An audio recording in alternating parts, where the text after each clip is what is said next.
ناظرین،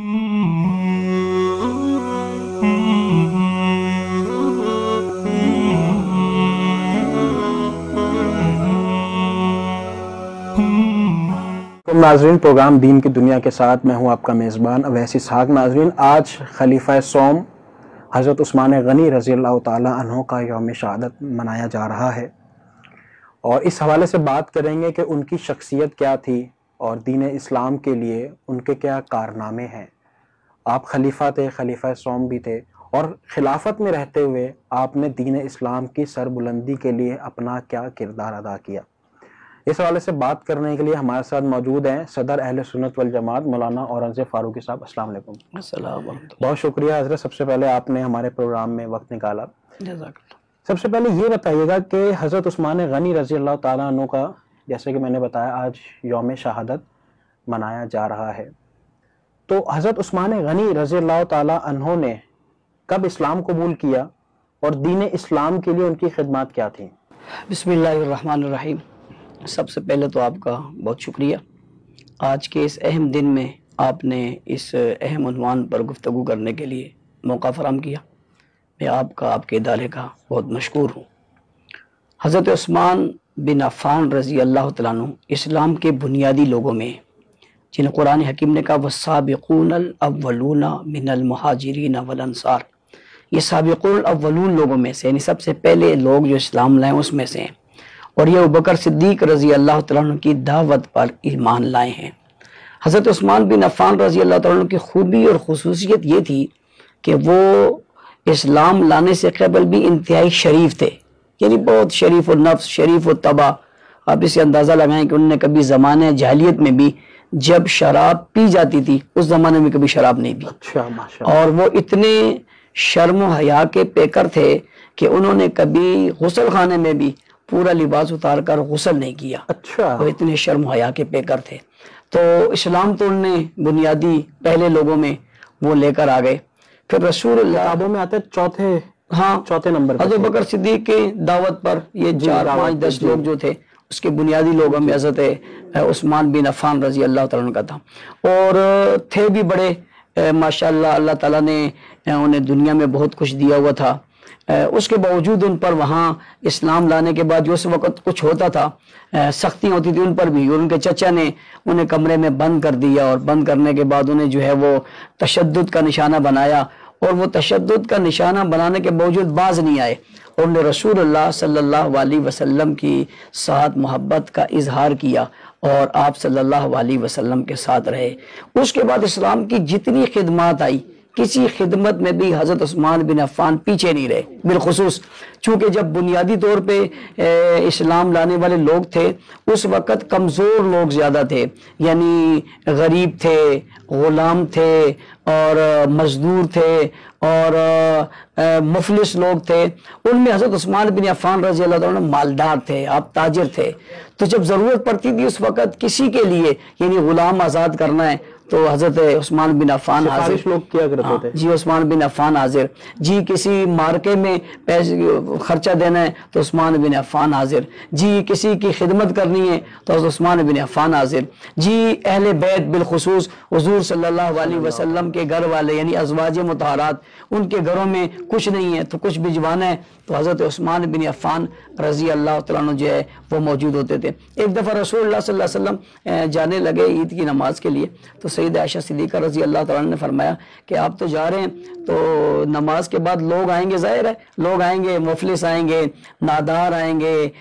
طلب کرنے والے آئیں گے، تو میرے پاس تو کچھ بھی نہیں ہے، میں ان کو کیا دوں گی؟ تو آپ علیہ السلام نے فرمایا اب نہیں ہے تو کیا کریں گے؟ حضور علیہ السلام چلے گئے، اور جب نماز پڑھ کے واپس آئے تو کیا دیکھتے ہیں کہ دروازے پر رش لگا ہوا ہے، اور حضرت عائشہ صدیقہ رضی اللہ تعالیٰ عنہ سامان بانٹ رہی ہیں اور اناج لوگوں کو دے رہی ہیں۔ تو رسول اللہ صلی اللہ علیہ وسلم نے فرمایا کہ آپ نے مجھے کہا تھا کہ گھر پہ دینے کو کچھ بھی نہیں ہے، تو ابھی آپ نے یہ اتنا سامان کہاں سے آ گیا؟ تو انہوں نے فرمایا کہ عثمان بن عفان رضی اللہ تعالیٰ نے یہ غلہ جو ہے اونٹوں پر لاد کر ہمارے گھر بھیجا ہے، اور میں وہ تقسیم کر رہی ہوں۔ تو حضور صلی اللہ علیہ وسلم نے فرمایا کہ آپ کے علاوہ اور ازواج مطہرات بھی تو ہیں، ان کو بھی دیتی۔ تو آپ رضی اللہ تعالیٰ عنہ نے فرمایا کہ جتنا سامان عثمان بن عفان نے آج میرے گھر میں بھیجا ہے، ایسے ہی تمام ازواج مطہرات گھر میں اتنا ہی سامان بھیجا۔ سبحان اللہ۔ حضرت آپ کی اسی جواب سے ایک سوال یہ نکلتا ہے، کیا نبی علیہ الصلوۃ والسلام حضرت عثمان غنی رضی اللہ تعالیٰ عنہ کا مال تقسیم کرتے تھے، خرچ کرتے تھے جب بھی ضرورت آتی تھی؟ جب بھی انہوں نے سنا ہے کہ ضرورت کے تحت سب سے پہلے جو حاضر ہوتے تھے وہ حضرت عثمان بن عفان، جب بھی ایک دفعہ آپ نے ایک دفعہ کہا کہ کون مال پیش کرے گا تو عثمان بن عفان نے پیش کیا، پھر کہا کون کرے گا تو پھر عثمان بن عفان کھڑے ہوئے، پھر کون کرے گا تو عثمان بن عفان کھڑے ہوئے۔ رسول اللہ صلی اللہ علیہ وسلم نے ان کے اشرفی کو یوں اوپر نیچے کیا اور کہا کہ عثمان آج کے بعد کوئی عمل تیرا تجھے نقصان نہیں پہنچا سکے گا۔ سبحان اللہ۔ حضرت تیسرے خلیفہ تھے حضرت عثمان غنی رضی اللہ تعالیٰ عنہ، تو اگر ہم بات کریں ان کے یوم خلافت کی اور ایام یوم خلافت کی یا دور خلافت کی، تو ایسی کون سی خدمات ہیں جو اس وقت امت کو بتانی چاہیے جو انہوں نے اپنے دور خلافت میں سر انجام دی ہیں؟ دیکھیں حضرت عثمان بن عفان رضی اللہ تعالیٰ عنہ حضرت عمر رضی اللہ تعالیٰ عنہ کے بعد خلیفہ بنے، اور آپ جانتے ہیں کہ حضرت عمر رضی اللہ تعالیٰ عنہ کا دور خلافت کتنا عظیم تھا، وسیع تھا، اتنا وسیع تھا، عظیم تھا، اور ان کا نظام کتنا بہترین تھا۔ ایک بہت بڑے عظیم حکمران کے بعد کوئی حکمران بنے تو اس کو بڑی پریشانی کا سامنا ہوتا ہے کہ یار جس طرح انہوں نے انصاف کیا اور جن مسائل سے وہ گزرے، کیا میں اس پر پورا اتر سکتا ہوں؟ ان کی لیگیسی کو آگے لے کر چلنا، ان کے نظام کو آگے لے کر چلنا۔ اور حضرت عمر رضی اللہ عنہ رات کی تاریکیوں میں لوگ کے پاس جاتے تھے اور نظام حکومت اور عدل اتنا خوبصورت تھا، تو آدمی پہ پہلا پریشر تو یہ ہوتا ہے کہ یہ میں کیسے کنٹرول کروں گا۔ لیکن حضرت عثمان بن عفان رضی اللہ تعالیٰ نے بڑی خوبصورتی کے ساتھ اور بہت حکمت عملی کے ساتھ اور بڑی سیاسی انتظام کے ساتھ اس معاملات کو نہ صرف چلایا بلکہ انہیں بڑھایا۔ آپ اس کا اندازہ لگائیں کہ جب حضرت عثمان بن عفان رضی اللہ تعالیٰ خلیفہ بنے تھے، اس وقت 22 لاکھ مربع میل پر اسلام کا پرچم لہرا رہا تھا، حضرت عمر دے کر گئے تھے۔ اب حضرت عثمان غنی رضی اللہ عنہ نے اپنے 12 سالہ دور حکومت میں اس 22 لاکھ کو 44 لاکھ مربع میل تک لے کر گئے ہیں۔ اس سے آپ اندازہ لگائیں، ڈبل کیا کتنے عرصے میں؟ یہ 12 سالوں میں، چونکہ آپ کا دور خلافت 12 سال ہے، تو آپ نے 44 لاکھ مربع میل پر اس پرچم کو لہرایا اور اس کی فتوحات کو اتنا وسیع کیا۔ اس کا مطلب یہ ہے کہ ایک علاقہ نیا آتا ہے آپ کے پاس، 9 مسلم آتے ہیں، آپ نے اس علاقے کا نظم و نسق چلانا ہے اور اس علاقے کو مضبوط بھی کرنا ہے۔ وہاں فوجی انتظام ہے، وہاں پولیس کا انتظام ہے، وہاں معاشی انتظام ہے، وہاں نہری انتظام ہے، یہ سب آپ نے کرنے ہیں اور اس کو کنٹرول بھی کرنا ہے۔ یہ سب علاقے فتح ہوتے رہے، اس کو آپ کنٹرول بھی کرتے رہے، اس کے اندر جو ہے آپ اصلاحات بھی لاتے رہے اور لوگوں کی بھلائی بھی کرتے رہے اور دین اسلام کا پرچم بھی لہراتے رہے اور ان 9 مسلم لوگوں کو اسلام کی تعلیم بھی دلواتے رہے، اور 44 لاکھ مربع میل پہ۔ پھر اسی اسلام میں آپ نے جو ہے وہ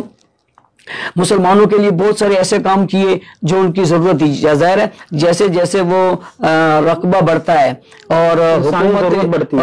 وسعت ہوتی ہے تو ضروریات بڑھتی ہے، اس ضروریات کو پورا کرنا خلیفہ وقت کا کام ہوتا ہے، اور یہ خلیفہ وقت نے کتنے آسان اور خوبصورت انداز سے کیا۔ اچھا، پھر مزاج میں سختی نہیں ہے، یہ ایک بڑی بات ہوتی ہے، جیسے آپ نے شروع میں بتایا۔ ایک تو ہوتی ہے مزاج میں سختی، حضرت عمر رضی اللہ عنہ کے مزاج میں سختی تھی تو لوگ ڈرتے تھے کہ کہیں مزاج کے شریعت میں کوئی چیز ایسی ہو گئی تو مزاج سخت ہے، ہمیں سزا مل جائے گی۔ ان کے مزاج میں سختی بھی نہیں تھی، مزاج میں نرمی تھی، محبت تھی، رحم زیادہ تھا۔ اسی وجہ سے 6 سال بعد جو ہے نا وہ بغاوتیں شروع ہو گئی۔ 6 سال تک تو آپ کا سلسلہ بہت اچھا چلا، لیکن اس کے باوجود آپ 44 لاکھ مربع میل کے نظام کو آپ نے مضبوط کیا، مستحکم کیا، اور اسلام کی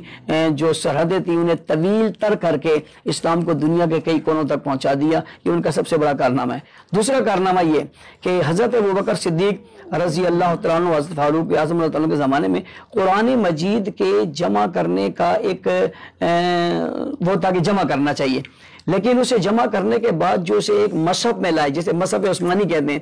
یہ بھی حضرت عثمان غنی رضی اللہ عنہ کے دور میں اور آپ ہی کو یہ اعزاز ملا کہ پوری دنیا میں آپ نے اس قرآن کو جمع کر کے اس کے نسخے بھجوائے کہ یہ قرآن حکیم ہے، پورا ایک ترتیب کے ساتھ۔ امت ایک مصحف پر مطمئن ہو گئی اور متفق ہو گئی، اسے مصحف عثمانی کہتے ہیں، اور آج بھی پوری دنیا کے اندر وہ مصحف عثمانی پڑھا جاتا ہے۔ آپ جامع القرآن بھی ہیں اور آپ ناشر القرآن بھی ہیں، کچھ اعزاز ایسے ہیں جو حضرت عثمان بن عفان رضی اللہ تعالیٰ عنہ کے کسی اور کو حاصل نہیں ہے، جیسے آپ کو ذی النورین کہا جاتا ہے۔ اب ذی النورین جو کہا جاتا ہے کہ آپ دو نوروں والے ہیں، اس کا مطلب یہ ہے کہ آپ رضی اللہ تعالیٰ عنہ کے یہاں حضور صلی اللہ علیہ وسلم کی دو بیٹی ہیں۔ ایک بیٹی کا نام حضرت رقیہ ہے، یہ پہلا نکاح ہوا ہے حضرت عثمان بن عفان رضی اللہ تعالیٰ عنہ کے ساتھ، اور اس پر آپ نے ہجرت کی ہے، اپنی اہلیہ کے ساتھ ہجرت کی، اور یہ حبشہ کی طرف آپ کی ہجرت تھی، جس پر حضور صلی اللہ علیہ وسلم نے فرمایا کہ یہ حضرت ابراہیم اور حضرت لوط علیہ السلام کے بعد یہ پہلی ہجرت ہے جو کسی شخص نے اپنے اہل و عیال کے ساتھ کی ہے، اور وہ ہجرت کر کے آپ کے حضور صلی اللہ علیہ وسلم کی بیٹی ہے۔ پھر آپ اس ہجرت سے واپس آئے، پھر غزوہ بدر کے اندر جب لوگ شریک ہو رہے تھے اور بڑی اہم جنگ تھی اور بڑے خوش قسمت لوگ تھے اور ان سب سے رضا کا اعلان ہے اور سارے جنتی ہے، تو حضرت عثمان بن عفان رضی اللہ تعالیٰ نہیں جا سکے، اس لیے کہ حضرت رقیہ بیمار تھی۔ حضور صلی اللہ علیہ وسلم نے آپ کو ان کی تیمارداری کے لیے روک لیا، آپ رک گئے مدینہ منورہ میں، اور جب آپ رک گئے تو آپ کے رکنے کے بعد جب وہ فتح ہو کر واپس آئے، جس دن جنگ بدر کا فیصلہ ہوا اسی دن حضرت رقیہ رضی اللہ تعالیٰ کا انتقال ہوا اور وہ دنیا سے رخصت ہو گئی۔ تو حضور صلی اللہ علیہ وسلم نے جنگ میں شامل نہ ہونے کے باوجود حضرت عثمان بن عفان رضی اللہ تعالیٰ کے جنگ کے شرکاء میں شمار فرمایا اور مال غنیمت میں سے آپ کو حصہ دیا۔ مال غنیمت کا حصہ اسی کو ملتا ہے جو جنگ میں شریک ہوتا ہے، تو اس کے تمام اعزاز جو جنگ بدر کے تھے وہ حضرت عثمان بن عفان رضی اللہ تعالیٰ کو ملے، یہ آپ کا انفرادی اعزاز ہے۔ پھر ذی النورین والا کہ حضور صلی اللہ علیہ وسلم کی دو بیٹیاں، کسی عام نبی کی بھی نہیں، یعنی دوسرے نبی کی بھی نہیں، امام الانبیاء کی دو بیٹیاں آپ کے نکاح میں آئی، اور جب پہلی بیٹی کا انتقال ہوا، آپ سمجھتے ہیں نبی علیہ السلام کے ساتھ حضرت عثمان غنی کا ایک رشتہ تھا اور رشتہ دامادی کا تھا، حضرت عثمان داماد ہیں، حضور علیہ السلام سسر ہیں، کتنا خوبصورت رشتہ ہے، اور اس میں وہ رشتہ ختم ہو گیا، حضرت عثمان غمگین ہو گئے۔ جیسے بھی بیوی جب دنیا سے رخصت ہو جائے اور انڈرسٹینڈنگ اچھی ہو اور محبت بہت اچھی ہو اور جوڑا مثالی ہو تو انسان پریشان تو ہوتا ہے اور اس پہ دل پہ دکھ ہوتا ہے۔ تو حضرت عثمان غنی پریشان تھے، تو رسول اللہ صلی اللہ علیہ وسلم نے فرمایا کہ عثمان کیوں پریشان ہو؟ فرمایا کہ وہ آپ کی بیٹی میری بیوی کا انتقال ہو گیا، لیکن جو رشتہ تھا دامادی کا اس ختم ہونے پر مجھے بڑا رنج ہے۔ حضور علیہ السلام نے فرمایا کوئی بات نہیں، میں اللہ کے حکم سے اپنی دوسری بیٹی کا نکاح تیرے ساتھ کرتا ہوں۔ سبحان اللہ۔ اسی وقت اب حضور صلی اللہ علیہ وسلم کی ایک بیٹی کے انتقال کے بعد رسول اللہ صلی اللہ علیہ وسلم نے اپنی دوسری بیٹی دے دی، اور یہ وہ اعزاز ہے جو تاریخ کائنات میں کسی شخص کو حاصل نہیں ہے سوائے عثمان بن عفان رضی اللہ تعالیٰ۔ یہ واحد ہیں اس میں اکیلے اس اعزاز میں کہ دو بیٹیاں، دوسری بیٹی آپ کے گھر میں آئی۔ پھر جب دوسری بیٹی آئی اور ان کا نام ام کلثوم ہے، اور کچھ عرصہ کے بعد ان کے جو ہے وہ انتقال ہوتا ہے تو آپ بہت غمگین ہو گئے۔ حضور صلی اللہ علیہ وسلم اس موقع پر فرمایا عثمان اگر میں محمد کے گھر میں 40 بیٹیاں ہوتی میں یکے بعد دیگرے تیرے نکاح میں دے دیتا۔ سبحان اللہ۔ اس کا مطلب کیا ہوا؟ اس کا مطلب یہ کہ پہلی دو بیٹیاں اتنی سکھی تھی، اتنی خوش تھی، اتنی اچھی تھی، اور ان کے ساتھ حضرت عثمان بن عفان رضی اللہ تعالیٰ عنہ کے معاملات اتنے اچھے تھے کہ آپ نے فرمایا میری 40 بیٹیاں بھی ہوتی میں تیرے جیسے اچھے آدمی کے نکاح میں دیتا، یہ کے بعد دیگرے۔ یقیناً آپ کے اس بات سے یہ چیز صاف ظاہر ہوتی ہے کہ حضرت عثمان غنی رضی اللہ تعالیٰ عنہ رشتوں کو لے کے چلنے والے تھے، دوستی کو لے کے چلنے والے تھے، اور اپنے مقاصد کو لے کے چل رہے تھے۔ اسی اسنا میں ایک سوال یہ پوچھنا چاہتا ہوں کہ حضرت عثمان غنی رضی اللہ تعالیٰ عنہ کا دیگر اصحاب اور اہل بیت کے ساتھ محبت کا تعلق کیسا تھا؟ آپ کو بڑی خوبصورت بتاؤں، آپ کا سوال بڑا خوبصورت ہے۔ حضرت ابوبکر صدیق رضی اللہ عنہ کی دعوت پہ حضرت عثمان اسلام قبول کیا، انہوں نے، ظاہر ہے جن کی دعوت پہ اسلام قبول کیا ان کے ساتھ کتنا تعلق اور کتنا اعتماد ہوگا۔ حضرت عمر رضی اللہ عنہ کے ساتھ آپ کی کتنی محبت اور کتنے پیار بڑا معاملہ تھا، وہ خود خوبصورت تھا۔ پھر حضرت علی رضی اللہ تعالیٰ عنہ کے ساتھ جو حضرت عثمان بن عفان کا تعلق تھا وہ اس لیے بھی بہت گہرا تھا کہ ان دونوں کے گھر میں نبی علیہ السلام کی بیٹی ہے، یعنی حضرت علی المرتضیٰ رضی اللہ تعالیٰ عنہ کے گھر میں حضور علیہ السلام کی ایک بیٹی سیدہ فاطمہ الزہرا رضی اللہ تعالیٰ عنہا ہے، تو حضرت عثمان غنی رضی اللہ عنہ کے گھر میں حضور صلی اللہ علیہ وسلم کی دو بیٹی ہیں۔ جب حضرت علی المرتضیٰ رضی اللہ تعالیٰ عنہ کا نکاح ہونے لگا اور شادی کی بات ہوئی، اور یہ شادی کی بات بھی حضرت ابوبکر، حضرت عمر نے کی کہ حضرت علی رضی اللہ عنہ کی شادی ہونی چاہیے اور حضور علیہ السلام کی بیٹی فاطمہ سے ہونی چاہیے، اس کے لیے راضی کیا، بات بنی۔ تو حضرت علی المرتضیٰ اس بات پہ پریشان تھے کہ میرے پاس تو کچھ ہے نہیں، تو میں شادی کیسے کروں گا؟ تو حضور صلی اللہ علیہ وسلم نے فرمایا کہ آپ اس کا بندوبست کرو۔ حضرت علی المرتضیٰ نے اپنی تلوار لے کر بازار چلے گئے کہ میں تلوار بیچوں گا، اور تلوار بیچ کر میں اسے جو ہے وہ پیسے ملیں گے تو میں اپنی شادی کر لوں گا۔ تو حضرت عثمان بن عفان رضی اللہ تعالیٰ عنہ بازار میں تشریف لائی، یہاں کیوں آئے ہو؟ کہنے لگے تلوار بیچنے۔ تلوار کیوں بیچ رہے ہو؟ کہا جی میری نبی علیہ السلام کی بیٹی سے شادی ہے تو مجھے اس کے لیے خرچے کی ضرورت ہے۔ کتنے کی ہے تلوار؟ وہ تلوار تاریخ نے لکھا ہے، علماء لکھتے ہیں کہ 35، 40 یا 50 درہم کی تھی، اور وہ تلوار حضرت عثمان بن عفان رضی اللہ تعالیٰ نے 500 درہم کی لے لی۔ 500 درہم کی، کہاں 35-40 درہم اور کہاں 500 درہم؟ اچھا 500 درہم کی لی، انداز بڑا خوبصورت، محبت کا انداز آپ دیکھیں۔ ایسے تو نہیں قرآن نے کہا کہ رحماء بینہم، یہ آپس میں بڑے نرم دل تھے اور آپس میں بڑے محبت اور پیار کا معاملہ تھا، اور حقیقت میں جب قرآن نے کہہ دیا پر تو شک کی بات کوئی ہے ہی نہیں، لیکن واقعات نے اس کو اور زیادہ نکھار دیا کہ تلوار لے لی اور پیسے دے دیے، تلوار رکھ لی، معاملہ یہ خرید و فروخت کا معاملہ ختم ہو گیا۔ اور جب حضرت علی رضی اللہ عنہ جانے لگے تو حضرت عثمان بن عفان رضی اللہ تعالیٰ نے کہا کہ کیا کوئی تحفہ شادی کا لے کر نہیں جاؤ گے؟ کہا کیا تحفہ ہے؟ تلوار اٹھا کر دے دی کہ یہ شادی کا تحفہ ہے۔ سبحان اللہ، یہ کتنی محبت ہے اور یہ کتنا پیار ہے۔ یہی وجہ ہے کہ حضرت عثمان بن عفان رضی اللہ تعالیٰ عنہ کے گھر کا جب محاصرہ ہوا اور باغیوں نے جب آپ کا محاصرہ کر لیا تو حضرت علی المرتضیٰ رضی اللہ تعالیٰ عنہ پانی کا مشکیزہ اپنے کندھوں پر رکھ کر لائے اور کہا کہ میں پانی کا مشکیزہ آپ کے لیے لایا ہوں، یعنی خود آئے۔ علی المرتضیٰ جیسی شخصیت عثمان بن عفان کے پاس پانی لے کر آئے، اور پھر جب حالات بہت خراب ہو گئے تو اپنے دونوں بیٹے حضرت حسن رضی اللہ تعالیٰ عنہ اور حضرت حسین رضی اللہ تعالیٰ عنہ دونوں سے کہا تلوار لو اور باب عثمان پہ کھڑے ہو جاؤ، کوئی دشمن اس رستے سے اندر نہیں جانا چاہیے۔ آپ اندازہ لگائیں عثمان بن عفان رضی اللہ عنہ کی کتنی حیثیت اور کتنی اہمیت ہے کہ دو شہزادے، خاندان نبوت کے دو پھول، اور جناب جگر گوشہ بطول، اسلام کے اصول، تلوار لے کر حضرت عثمان بن عفان رضی اللہ عنہ کے دروازے پر کھڑے۔ اور جب یہ خبر عام ہوئی، حضرت نائلہ نے اوپر سے آواز دی کہ امیر المومنین شہید ہو گئے، اور جب یہ خبر گئی تو حضرت علی دوڑتے ہوئے آئے تو سب سے پہلے اپنے بیٹے حسن کو گریبان سے پکڑا کہ کیا ہوا؟ انہوں نے فرمایا باجی اس دروازے سے کوئی نہیں گیا ہے جہاں ہم کھڑے ہیں، جہاں حسن حسین کھڑا وہاں سے بھی کوئی جا سکتا ہے، یہاں سے کوئی نہیں گیا ہے، یہ بیک سائڈ پہ کوئی آیا ہوگا، ہماری طرف سے بالکل محفوظ ہے۔ تو یہ محبت کی کتنی بڑی دلیل تھی کہ اپنے بیٹوں کو وہاں کھڑا کر دیا۔ یہ محبت کی کتنی بڑی دلیل ہے کہ 500 درہم بھی دے دیے اور تلوار بھی واپس کر دی، اور دنیا کو بتا دیا کہ محبت ایسی کرو کہ دوسرے کی خودداری کا بھی خیال کرو۔ یعنی حضرت علی مرضی کے خود یہ نہیں کہا کہ پیسے لے لو اور آپ اپنی شادی کر لو، یہ نہیں کہا، خرید و فروخت کی، پھر تلوار لے لی، پھر تلوار واپس کر کے تمام چیزوں کو ملوز خاطر رکھتے ہوئے عزت نفس کو بھی، عزت کو بھی، عظمت کو بھی، شان و شوکت کو بھی سامنے رکھا، اور پھر یہ معاملہ کیا۔ یہ ان کی پیار و محبت کی بہت بڑی دلیل اور مثال ہے۔ ٹھیک ہے حضرت، اسی لحاظ سے بتائیے گا کہ حضرت عثمان کو غنی کہا جاتا ہے، اور غنی کا جو اردو معنی وہ یہ کہ بہت زیادہ خرچ کرنے والا، اور یقیناً تاریخ کی کتابوں میں اور حدیث کی کتابوں میں یہ ملتا ہے کہ حضرت عثمان غنی رضی اللہ تعالیٰ عنہ مکہ اور مدینہ دونوں میں بہت بڑے پیمانے پہ خرچ کیا کرتے تھے، بہت بڑے تاجر تھے۔ اس حوالے سے ان کی کیا خصوصیات تھی؟ دیکھیں آپ نے، میں نے پہلے بھی کہا کہ نبی علیہ السلام کے گھر میں انہوں نے راشن بیچ دیا اونٹوں کے ذریعے، سنا ہے کنواں وغیرہ بھی انہوں نے خریدا تھا۔ اس کے ساتھ انہوں نے جو ہے وہ ایک دفعہ مدینہ منورہ میں قحط پڑا تو لوگ بڑے پریشان ہو گئے،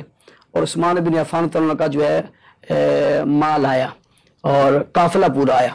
تو مدینہ کے تاجر جمع ہو کے انہوں نے کہا کہ جی ریٹ لگے اتنا، اس نے اس سے زیادہ بتایا، اس نے اس سے زیادہ بتایا۔ عثمان بن عفان نے کہا مجھے سے زیادہ مل رہا ہے، اس نے بتایا کہ اس سے بھی زیادہ مل رہا ہے، اس نے بتایا کہ اس سے بھی زیادہ مل رہا ہے، کہا کتنا زیادہ مل رہا ہے؟ کہ اتنا زیادہ مل رہا ہے تمہارا تصور نہیں، کہا کس کو دو گے؟ انہوں نے کہا میں نے سارا مدینہ کے فقراء کے لیے وقف کر دیا۔ سبحان اللہ۔ قحط کے زمانے میں لوگ اپنا مال کمانے کے لیے بڑا موقع ہوتا ہے، اسٹاک ہوتا ہے کہ یار یہ زیادہ قیمت بڑھے گی، اس زمانے میں زیادہ مال لینے کے بجائے سارا کا میں نے مسلمانوں کے لیے وقف کر دیا۔ اور جب آپ نے اشارہ کیا، جب رسول اللہ صلی اللہ علیہ وسلم مدینہ منورہ میں آئے، اور مدینہ منورہ میں آپ کو پتہ ہے یہودیوں کی آبادی تھی، اور یہاں یہود بہت آباد تھے، اور مدینہ منورہ میں پینے کا کوئی پانی نہیں تھا، تو بئر روما جو کنواں ہے یہ حضرت عثمان بن عفان نے ایک یہودی سے خریدا، اور یہ خریدا کیسے کہ آدھا انہوں نے لے لیا اور آدھا اس کا پاس، یعنی ایک دن پانی حضرت عثمان بن عفان کا ہوگا رضی اللہ تعالیٰ عنہ، اور ایک دن پانی اس یہودی کا ہوگا، لہٰذا تقسیم ہو گیا۔ اب اس نے اس لیے بیچا کہ میرا کنواں بھی میرے پاس رہے گا اور مجھے پیسے بھی ملتے رہیں گے، اور حضرت ملکیت میری ہوگی، ملکیت یعنی آدھا آدھا ہوگا، تو ملکیت اس کی ایک دن، اس کی ایک دن کی، تو انہوں نے اپنے دن نہ جو ہے وہ کنواں وقف کر دیا، ٹھیک ہے، کہ جی پانی جو لے۔ اب ظاہر ہے جس دن پانی کے پیسے نہیں تھے اس دن لوگ پانی زیادہ بھر لیتے، اسٹاک کر لیتے، دوسری ضرورت ہی نہ پڑتی۔ تو کچھ دن بعد یہودی نے دیکھا کہ یار میری باری میں تو کوئی آ ہی نہیں رہا۔ آج جو یہودی بڑے کہتے ہیں نا کہ ہم دنیا کی بڑی خدمت خلق اور انسانیت کے لیے بڑے ہم مر رہے ہیں اور ہم نے یہ کر دیا، بھائی یہ خدمت خلق تو شروع مسلمانوں سے ہوئی ہے، تم تو کنویں کے پیسے لے رہے تھے، یہ تو مسلمانوں کا خلیفہ تھا اور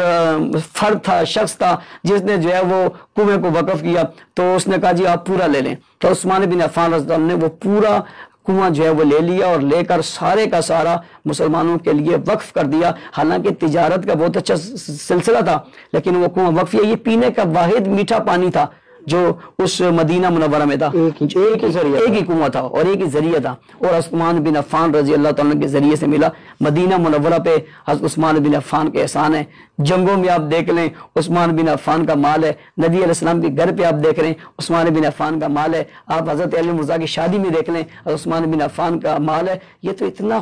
قیمتی مال ہے جو خرچ یا رسول اللہ پہ ہوا، یا گھرانہ رسول اللہ پہ ہوا، یا اولاد رسول اللہ پہ ہوا، یا خاندان رسول اللہ پہ ہوا، یا دین رسول اللہ پہ ہوا ہے۔ سبحان اللہ۔ اور دین کی اشاعت کے لیے جیسا آپ نے بتایا کہ پورے قرآن کا جو انہوں نے مجموعہ، ان کا ایک یہ سب سے بڑا کارنامہ ہے، ان کا ایک اعزاز اور بھی بہت بڑا ہے۔ وہ اعزاز یہ ہے کہ جب نبی کریم صلی اللہ علیہ وسلم عمرے کے لیے جانے لگے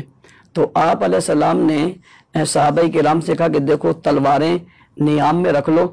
اور پیغام دے دو کہ ہم لڑنے کے لیے نہیں جاتے۔ تو انہوں نے اپنا سفیر حضرت عثمان بن عفان کو بنایا،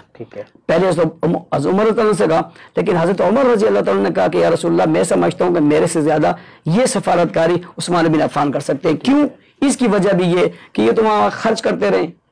لوگوں کو دیتے رہیں، تو یہ جو لوگ لیتے ہیں یہ کم از کم حیا تو کرتے ہیں، بالکل، تو انہوں نے ان پر خرچ کیا تو وہ حیا کریں گے اور ان کو جو ہے ان کی بات مانیں گے، آپ ان کو بھیج دیں۔ تو حضرت عثمان رضی اللہ تعالیٰ عنہ جناب نبی کریم صلی اللہ علیہ وسلم کے سفیر بن کے مکہ مکرمہ چلے گئے۔ جب مکہ مکرمہ پہنچے تو انہوں نے ان سے کہا کہ آپ عمرہ کر لو، آپ کیا کر لو؟ عمرہ کر لو۔ تو عثمان بن عفان رضی اللہ عنہ نے فرمایا کہ نہیں، میں نبی علیہ السلام کے بغیر عمرہ نہیں کر سکتا۔ اور ادھر صحابہ کرام نے کہا کہ یار ہم تو چلے کریں گے نہیں کریں گے، لیکن عثمان بن عفان جو ہے وہ تو گیا، وہ تو عمرہ کر لے گا، اس کے مزے۔ تو حضور علیہ السلام نے فرمایا کہ عثمان میرے بغیر عمرہ نہیں کر سکتا، اور ادھر عثمان رضی اللہ عنہ سے کہا کہ ہم عمرہ کر لو، انہوں نے فرمایا کہ میں نبی علیہ السلام کے بغیر عمرہ نہیں کر سکتا۔ اور پھر یہ خبر مشہور ہو گئی کہ عثمان بن عفان رضی اللہ عنہ شہید کر دیے گئے۔ حضور صلی اللہ علیہ وسلم نے تمام کے تمام صحابہ کرام کو بلایا اور ایک درخت کے نیچے بٹھایا اور بیٹھ کر بیعت کی کہ ہم عثمان غنی کے خون کا بدلہ لیں گے، ٹھیک ہے، ہم عثمان غنی کے خون کا بدلہ لیں گے۔ اب آپ ذرا اس معاملے کو یوں سمجھے کہ حضور علیہ السلام جب بھیج رہے ہیں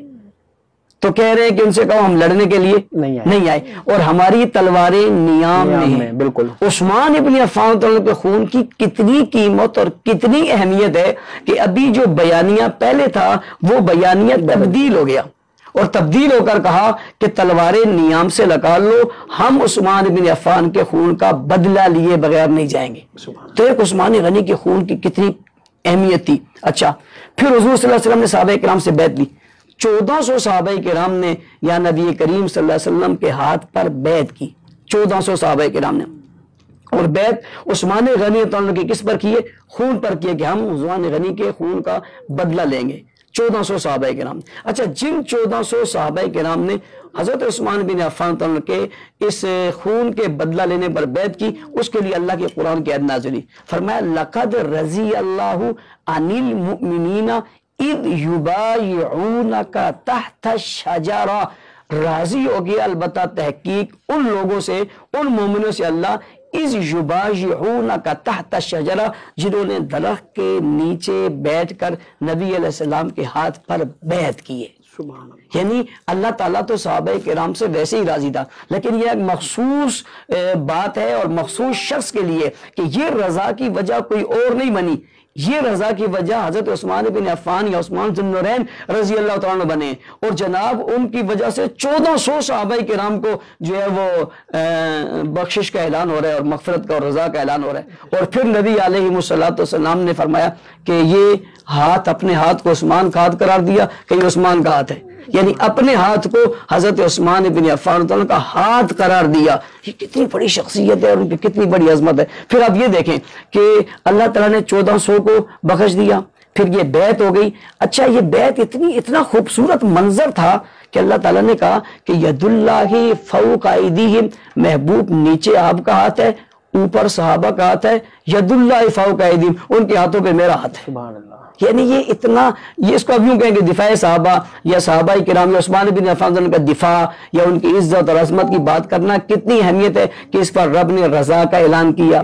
اس پر 1400 صحابہ کرام سے رب راضی ہو گئے، اس پر اللہ تعالیٰ نے کہا کہ اس بیعت میں یوں شامل، میں بھی شامل ہوں کہ تمہارے ہاتھ پہ، ان کے ہاتھوں پہ میرا، آپ کا ہاتھ، آپ کے ہاتھوں میں ان کا ہاتھ ہے اور ان کے ہاتھ پہ میرا ہاتھ ہے۔ پھر جس درخت کے نیچے بیٹھے اس درخت کا ذکر آ گیا قرآن میں، تو ایک عثمان غنی رضی اللہ عنہ کے لیے اتنے اعزاز اتنے لوگوں کو ملے، تو جس کی وجہ سے ملے اس کا کتنا بڑا اعزاز ہوگا۔ یقیناً حضرت آپ سے آخری سوال کہ آج یوم شہادت ہے، صرف مختصر بتائیے گا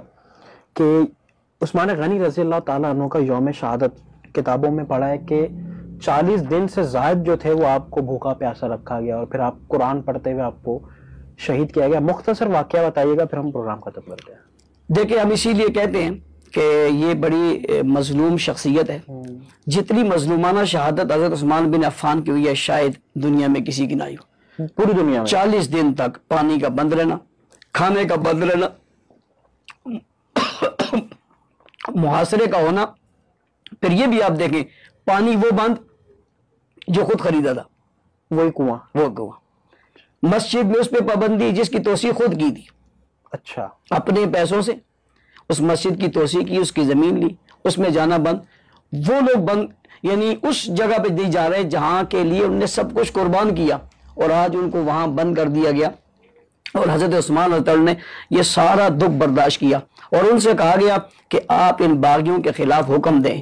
جس کی فوج، جس کی فورس اور جن کے چاہنے والوں میں حضرت علی المرتضیٰ رضی اللہ عنہ جیسا شیر خدا ہو، اس کے لیے ان باغیوں کا مقابلہ کرنا کیا مشکل ہے، کیا مشکل ہے۔ اور حضرت علی نے کہا کہ آپ حکم دیں، تو کہا بات ہی نہیں ہے، ہم ان کا صفایا کر دیتے ہیں۔ تو حضرت عثمان بن عفان نے کہا کہ میں نبی علیہ السلام کے شہر میں اپنی وجہ سے خون نہیں بہنے دوں گا۔ اس سے ہمیں ایک سبق ملتا ہے، میں اپنے سننے والوں سے بھی، دیکھنے والوں سے بھی، ارباب اقتدار سے بھی اور پاکستان میں رہنے والے لوگوں سے کہنا چاہتا ہوں کہ دیکھو عثمان بن عفان رضی اللہ عنہ نے اپنی زندگی سے بتایا کہ ملک سے محبت کیا چیز ہے، بے شک، وطن سے محبت کیا چیز ہے، مدینہ منورہ سے محبت کیا چیز ہے، کہ جان کی قربانی دینی پڑی دے دیں گے، لیکن کسی قسم کا سمجھوتا ملک کی سرحدوں پہ نہیں کریں گے کہ یہاں خون خراب ہو۔ لہٰذا ایسا کوئی عمل جس سے ملک میں خون خراب ہو اس سے ہمیں بچنا چاہیے، اس سے اجتناب کرنی چاہیے، ہماری جانوں کو خطرہ ہو وہ برداشت کر لینا چاہیے، ملک کی سرحدیں کمزور، وہ کمزور نہ ہو۔ تو عثمان بن عفان نے کہا کہ میں یہ نہیں چاہتا۔ پھر آپ جب کسی نے پوچھا کہ آپ کو جب پیاس لگتی ہے، بھوک لگتی ہے تو آپ کیا کہتے ہیں، میں نے شروع میں کہا کہ عثمان بن عفان رضی اللہ تعالیٰ کا قرآن کے ساتھ بہت تعلق تھا، روزانہ ایک قرآن پاک تلاوت کیا کرتے تھے مکمل، اور اس دن بھی وہ مکمل قرآن اس دن بھی وہ قرآن پاک کی تلاوت کر رہے تھے۔ جب آپ پر حملہ ہوا فَسَيَكْفِيكَهُمُ اللَّهُ، اس آیت کی تلاوت کر رہے تھے، آپ کے خون کے قطرات اسی مصحف جو انہوں نے لکھوایا تھا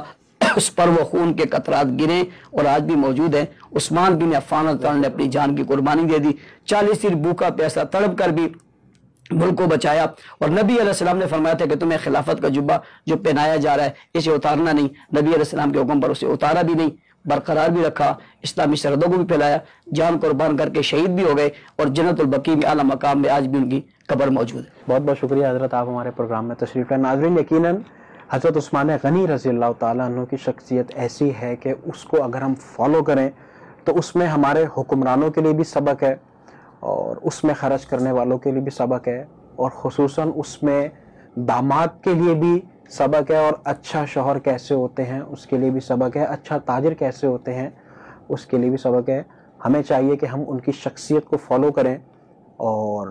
اسی کے ساتھ اپنے میزبان اویسی صاحب کو دیجیے اجازت، انشاءاللہ آپ سے ملاقات ہوتی ہے اگلے ہفتے، تب تک کے لیے اپنا خیال رکھیے گا، اللہ حافظ۔